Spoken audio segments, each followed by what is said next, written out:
How to make a poster. Hi, I'm Valerie, and today we're going to talk about making a poster for the Students Rebuild World Needs Challenge. First, think about your poster's theme. What do you care about and want to share with other people? You can choose from one of our 5 world needs, including the environment, racial justice, refugee education, hunger, and youth arts. Next, get your supplies.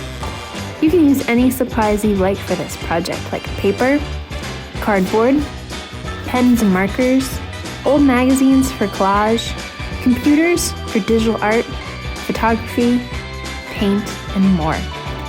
Anything that works for you. And what's on a poster for a good cause? There's usually a main message, an eye-catching image that gets people's attention, and sometimes even a specific tip that tells people exactly what you hope they'll do. The goal is to make something cool that inspires people and shares what you care about through art.